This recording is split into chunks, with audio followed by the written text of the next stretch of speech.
Nyaber est né le jour où le Sud-Soudan est devenu un pays indépendant. Et son prénom signifie drapeau dans la langue locale. Je voulais accoucher chez moi, mais il y a eu des complications, alors je suis allée à la clinique. Nyaber a beaucoup de chance d'être né dans un village avec un centre de santé. Mais c'est le seul sur des kilomètres à la ronde.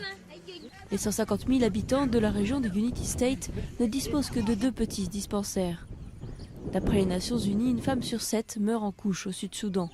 C'est l'un des taux les plus élevés au monde. Le gouverneur de la région voisine accuse les dirigeants de l'époque où Nord et Sud ne faisaient qu'un. Le Sud était alors délaissé par les autorités. On part de rien. Il n'y a pas de route, il faut en construire.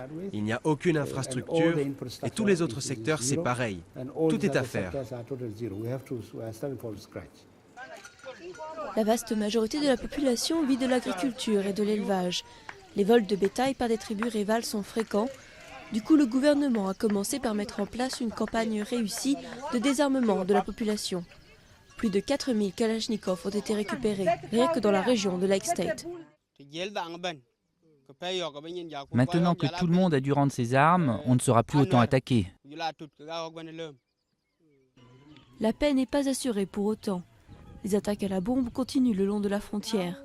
Dans le Unity State, une milice rebelle cherche à prendre le contrôle du pétrole. Mais cela n'inquiète pas les forces gouvernementales. Les rebelles contrôlent seulement une petite zone. Et quand le gouvernement donnera l'ordre, on les vaincra facilement. Apprendre à vivre sans armes, construire des hôpitaux, ce ne sont que les 2 premiers pas du Sud-Soudan dans son apprentissage de l'indépendance.